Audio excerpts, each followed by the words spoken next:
লিল্লাহে তাকবীর, লিল্লাহে তাকবীর। যশোরের স্মার্ট ছেলেরা, এই যে আমি যাদেরকে দেখতে পাচ্ছি, all are the Gen Z of Jashore. যারা জেন জি, ওরা স্মার্ট, ওরা ইশারা ইঙ্গিতে কাজ করে। এই যে পুরো গদি উল্টায় দিছে, ঠিক কিনা? 24-এর ছাত্র নাগরিক অভ্যুত্থান আমাদের দেখিয়ে দিচ্ছে কিভাবে চোখের ইশারায় গদি উল্টে দিতে হয়। তো এই জেনজিদের নিয়ে বসেছি, ওরা তো স্মার্ট, ওরা ডিস্টার্ব করবে না। মেহরবানি করে আমার সাথে কানেক্ট করো, 1 to 1, brain to brain, eye to eye, eye contact করো আমার সাথে, তাকাও। কষ্ট হলো আমার দিকে তাকাও, আওয়াজ করা যাবে না, আমার দিকে তাকাও। প্রিয় ভাইয়েরা, হিউম্যান রিসোর্স ডেভেলপমেন্টের ব্যাপারে কিছু কথা বলবো। এই যে আমাদের বিশাল জনসংখ্যা, এই জনসংখ্যাকে কি করে জনসম্পদে রূপান্তরিত করা যায় এ ব্যাপারে কথা বলবো। আমি সূরাতু বনী ইসরাইলের 70 নম্বর আয়াত তেলাওয়াত করেছি। এই আয়াতের আলোকে কিছু কথা আমি আপনাদের সামনে বলবো।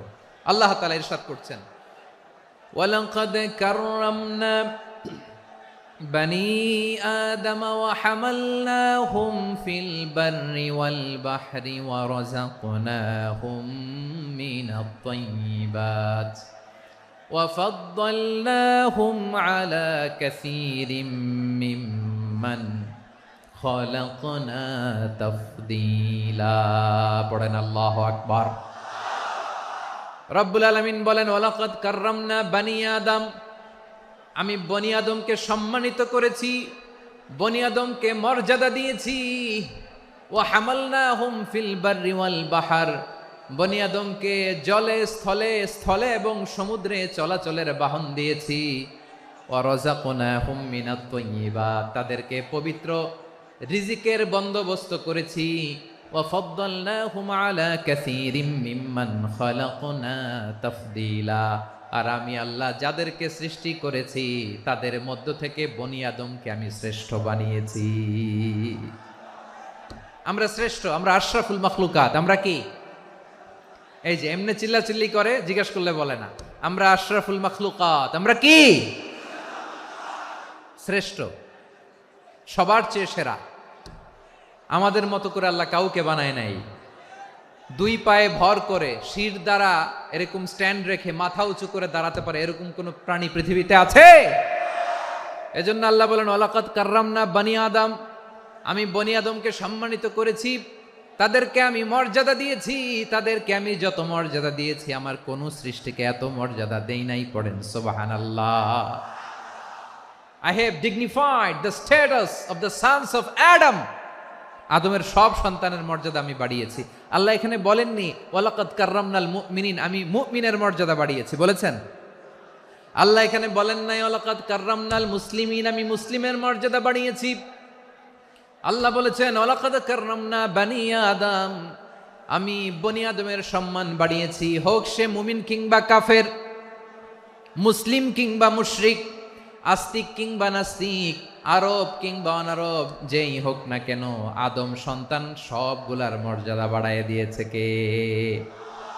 সবার মর্যাদা আল্লাহ বাড়িয়েছে। মানুষ হিসেবে মর্যাদা। বিশ্বনবী সাল্লাল্লাহু আলাইহি ওয়াসাল্লাম ইহুদির লাশ দেখে দাঁড়িয়ে গেলেন। কার লাশ? আমার যশোরের ভাইয়েরা আওয়াজ করে বলুন, কার লাশ? ইহুদির লাশ দেখে দাঁড়ায় গেলেন। সাহাবারা বললেন, ইয়া রাসূলুল্লাহ, আপনি দাঁড়ালেন যে, এটা তো ইহুদির লাশ। বিশ্বনবী বললেন, আওয়ালাইসাত নাফসান, এটা কি মানুষ নয়? এটা হোক ইহুদি হোক খ্রিস্টান, এটা তো মানুষ। আমি মানুষ দেখে দাঁড়িয়েছি। আই স্যালিউট দ্য হিউম্যানিটি, আমি মানবতাকে সম্মান করেছি। পড়েন সুবহানাল্লাহ। তাহলে এই জমিনে মানুষের মর্যাদা বেশি, হোক আস্তিক হোক নাস্তিক, হোক মুমিন কিংবা কাফের। আদমের সন্তান হলে, মানুষ হলেই তার মর্যাদা বাড়িয়েছে কে? আমার কলিজার টুকরা যশোরের ভাইয়েরা, মানুষের মর্যাদা আল্লাহ এত বাড়িয়েছেন, মানুষ জীবিত থাকলেও যেমনি মর্যাদাবান, মরে গেলেও মর্যাদাবান। সুবহানাল্লাহ পড়েন। মানুষ মরে গেলে এই ডেড বডিটা কি হয়? পচে যায়, গলে যায়, মাটির সাথে মিশে যায়। তাই বলে আপনি ডেড বডির সাথে যাচ্ছে তাই করতে পারবেন না। পারবেন? কেউ যদি অন্যায় করে তাকে যদি আপনি শাস্তির আওতায় আনেন, যা মনে চায় করতে পারবেন না। তারা আগুন দিয়ে পোড়াতে পারবেন না, নাক কাটতে পারবেন না, কান কাটতে পারবেন না, অঙ্গ বিকৃতি করতে পারবেন না। কারণ মানব জাতির মর্যাদা স্বয়ং দিয়েছে কে? ডেড বডি পচে যাবে, গলে যাবে, তারপরে ইসলাম বলে না, খবরদার, এই মরা লাশটারও একটা মর্যাদা আছে না নাই? ইসলাম বলে এই লাশটা গলে যাবে, পচে যাবে, কিন্তু এটার অমর্যাদা করো না। কর্পূর দিয়ে, খেজুর পাতা দিয়ে এটাকে ওয়ার্ম ওয়াটার দিয়ে, গরম পানি দিয়ে ধৌত করো, সাদা শুভ্র ধবধবে কাপড় দিয়ে লাশটাকে তুমি কাভার করো, তারপরে খাটিয়ার মধ্যে লাশটাকে রেখে বিশাল একটা প্রোগ্রাম করো, একটা ফিউনারাল প্রোগ্রাম করো। ওই প্রোগ্রামের ডানে বায়ে পেছনে লাশটারে রাখলে হবে না, প্রোগ্রামের একেবারে সামনটাতে তুমি লাশটাকে রাখো। সুবহানাল্লাহ। একটা ফিউনারাল প্রোগ্রাম করতে হবে, তাকে শেষ বিদায় জানাতে হবে, যেটাকে আমরা জানাজা বলি। কি বলি? জানাজা মানে মাইয়েতের জন্য দোয়া, তার জন্য দোয়া করা হয়, তাকে একটা সিস্টেমেটিক অর্ডারে কবরে রাখা হয়, সুন্দরভাবে সেটাকে কবরস্থ করা হয়, মাটি দেয়া হয়, পানি দেয়া হয়। তার মানে মরে গেলেও মানুষের সম্মান বাড়ায় দিয়েছে কে?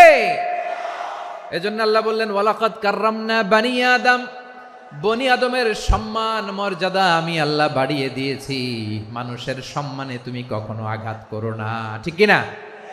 তাহলে ভাই, প্রথম মেসেজ হচ্ছে, the first and foremost message tonight to the people of জাসর, আল্লাহ বলেন I have dignified the status of son of Adam, আমি বনি আদম সবার মর্যাদা বাড়িয়ে দিয়েছি। হোক আস্তিক নাস্তিক, হোক কাফের কিংবা মুশরিক, তার মর্যাদা বাড়াই দিছে কে?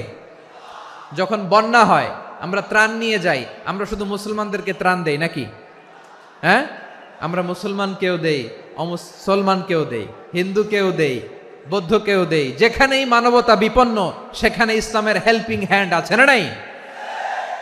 সুবহানাল্লাহ। কি দিন আমরা পেয়েছি, কি বিধান আমরা পেয়েছি। ওয়ালাকাদ কাররামনা বানি আদম, আমি বনি আদমকে সম্মানিত করেছি। এরপর আল্লাহ বললেন ওয়া হামালনাহুম ফিল বাররি ওয়াল বাহর, মানুষকে স্থলে এবং সমুদ্রে চলাচলের বাহন আমি দিয়েছি। স্থলে কিভাবে চলবে, জলে কিভাবে চলবে, এই বাহনের ব্যবস্থা করেছে কে? এই জেনজি, এই স্যামড়া, ইরাম করতেছ কিসের জন্য? হ্যাঁ, ইরাম করলে চলবি? হ্যাঁ, বস বস বস বস। আওয়াজ করতেছো কেন? দিবা না, কথা বলতে দিবা না আমাকে? তো এইটা বুঝি তোমাদের ভালোবাসার নমুনা? তোমাদের ভালোবাসার কারণে যদি আমি কোথাও দাঁড়াতেই না পারি, কোথাও বসতে না পারি, কোথাও দুটা কথা বলতে না পারি, এই ভালোবাসা দিয়ে কি হবে আমার? বরং ঘামতে ঘামতে ঘর্মাক্ত হব, রক্তাক্ত হব। কিন্তু সেন্ট্রাল থেকে, সেন্ট্রালি যে ইনস্ট্রাকশন আসবে, সেই ইনস্ট্রাকশনের এক চুল আমরা ডানে বায়ে যাব না। এইটা গণজাগরণের জন্য এইটা দরকার, ইসলামী বিপ্লবের জন্য এইটা দরকার। তো আধা ঘন্টা ধরে যদি তোমাদেরকে থামানোই না যায়, এই লস্কর দিয়ে আমি কি করব? আল্লাহর ওয়াস্তে নো নো নো স্লোগান, চুপচাপ একেবারে আমার দিকে তাকাও। আল্লাহ বললেন ওয়া হামালনাহুম ফিল বাররি ওয়াল বাহর, জলে স্থলে আমি চলাচলের যানবাহনের ব্যবস্থা করেছি। আমরা স্থলে ঘোড়ার উপরে চড়ি, উটের উপরে চড়ি, গাড়ির উপরে চড়ি। এই যে গাড়ির ইঞ্জিন বানাইছি আমরা, এটার মেধা দিয়েছে কে? আবার সাগরের মধ্যে আমরা নৌযান, জলযান, বড় বড় জাহাজ দিয়ে এক মহাদেশ থেকে আরেক মহাদেশ যাই, এক দেশ থেকে মালামালগুলো আরেক দেশে পাঠাই। সাগরের ভেতরে নৌকাগুলোরে ধরে রাখলো কে? ওয়াল ফুলকিল্লাতি তাজরি ফিল বাহরি বিমা ইয়ানফাউন নাস, মানুষের উপকার আছে এরকম সরঞ্জামাদি নিয়ে সাগরের উপরে বিশাল বিশাল জলযানগুলো চলে। এগুলো ডুবে যায় না, কাত হয়ে যায় না, পড়ে যায় না। এগুলোকে স্থিতিস্থাপকতাকে ঠিক করে রাখলো কে? আপনারা জাহাজ দেখেছেন? জাহাজ, হ্যাঁ, বাড়ি চট্টগ্রাম হইলে দেখতে পারতেন। দেখছেন? বিশাল বিশাল জাহাজ, বিশাল জাহাজ মালামাল নিয়ে এক মহাদেশ থেকে আরেক মহাদেশে যায়। গত মাসে আমার জাপান সফর ছিল। এই যে বাংলাদেশে যে গাড়িগুলো চালান, বেশিরভাগ গাড়ি আসে কিন্তু জাপান থেকে। হাজার হাজার গাড়ি একটা জাহাজ বহন করতে পারে, হাজার হাজার গাড়ি। এটাতে সাগরের মধ্যে ভাসাইলো কে? সবাই বলুন, ভাসালো কে? হাজার হাজার গাড়ি নিয়ে জাপানিজ গাড়িগুলো আমাদের চট্টগ্রামের এয়ারপোর্টের বন্দরে ভিড়ে। যুক্তরাষ্ট্রে আমি দেখেছি বিশাল বিশাল জাহাজ। আপনারা টাইটানিক জাহাজের নাম শুনেছেন? টাইটানিকেরও 8 গুণ 10 গুণ বড়। সুবহানাল্লাহ কইবেন না? টাইটানিক জাহাজের 8 গুণ 10 গুণ বড় একটা জাহাজ আছে, আইকন অফ দ্য সি, আমি দেখে এসেছি। রয়্যাল ক্যারিবিয়ান দেখে এসেছি। সাগরের সামনে জেটিতে যখন দাঁড়ালাম, জাহাজটা যখন যায়, আমার মনে হচ্ছে একটা শহর, গোটা শহর, the entire city is floating on the water. পুরো একটা শহর মনে হয় পানির উপর দিয়ে ভেসে যাচ্ছে। পড়েন সুবহানাল্লাহ। এই যে আইকন অফ দ্য সি, এই ক্রুজ, এই জাহাজটা, এটার ভিতরে স্টেডিয়াম আছে। কিসের ভিতরে স্টেডিয়াম? কথা বুঝে নাই বোধহয়। স্টেডিয়াম কিসের ভিতর? সুইমিং পুল আছে, শপিং মল আছে, রেস্টুরেন্ট আছে, ক্লাব আছে, 3000 4000 রুম বিশিষ্ট, কক্ষ বিশিষ্ট হোটেল আছে। এই সবগুলোর নিয়ে এগুলো চলে সাগরের এই দোলার মধ্যে, জলোচ্ছ্বাসের মধ্যে, এই সাগরের ভেতরে এই জাহাজগুলোর ভাষায় রাখছে কে? সূরাতুর আর রহমানে আল্লাহ তাআলা বললেন, ওয়ালাহুল জাওয়ারিল মুনশাআতু ফিল বাহরি কাল আ'লাম ফাবিআইয়ি আলা, সবাই পড়েন, ফাবিআইয়ি আলাই রাব্বিকুমা তুকাযযিবান। পাহাড় সম বড় বড় জাহাজগুলো মাল বোঝাই করে সাগরের মধ্যে ভেসে বেড়ায়। এগুলো দিয়ে মালামাল বহন করা যায়, মানুষরা এক দেশ থেকে আরেক দেশে যায়। এই জাহাজগুলোর সাগরের ভেতরে ভাসায় রাখলো কে?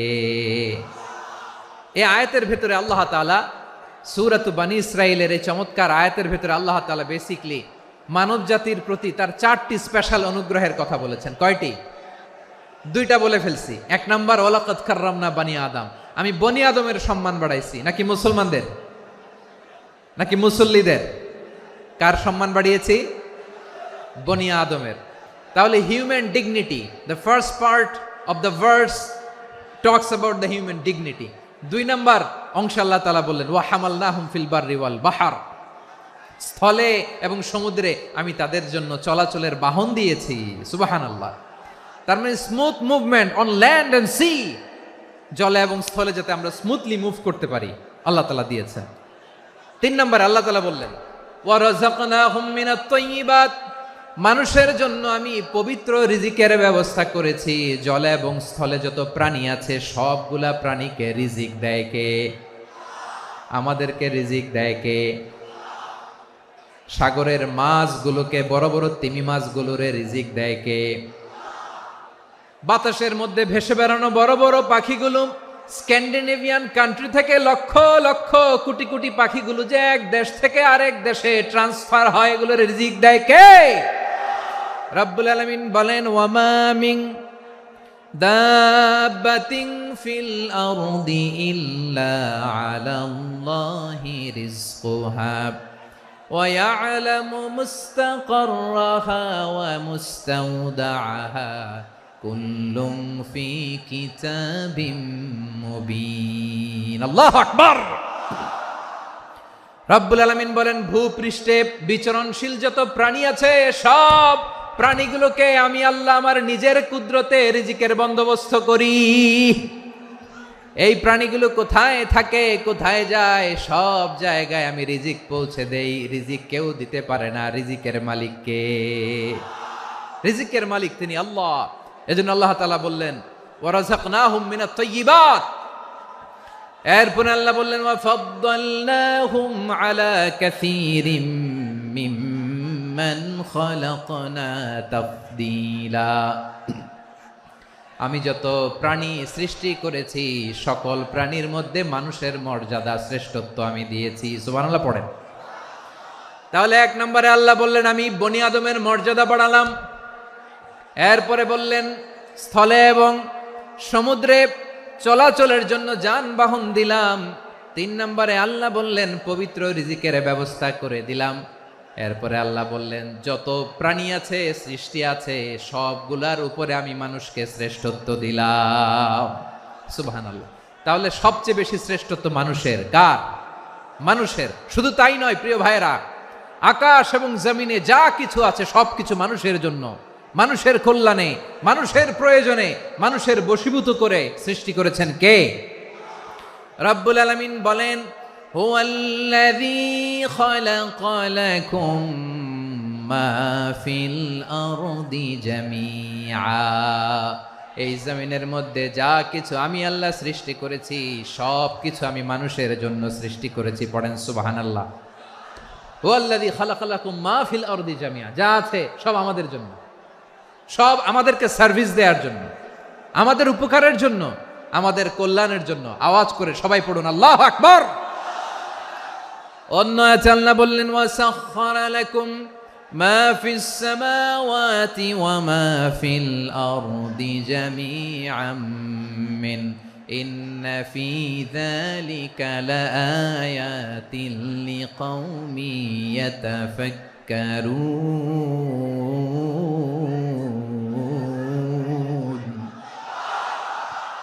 প্রথমে আয়াতে আল্লাহ বললেন, জমিনে যা আছে সব তোমাদের কল্যাণে আমি সৃষ্টি করলাম।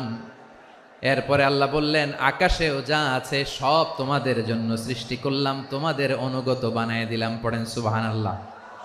মানুষের কি ব্রেইন দেখেন, মানুষ জমিন ছেড়ে আকাশে চলে যায়। পাখি দেখে মানুষের শখ হলো, পাখি যেহেতু উঠতে পারে আমরাও পারবো। অরবিল রাইট, উইলবার রাইট, দুই ভাই মিলে আঁকাঝোঁকা করতে করতে করতে করতে প্লেন বানায় ফেললো। কোন সুবহানাল্লাহ। এখন পাখিও ওরে, আমরাও ওরি।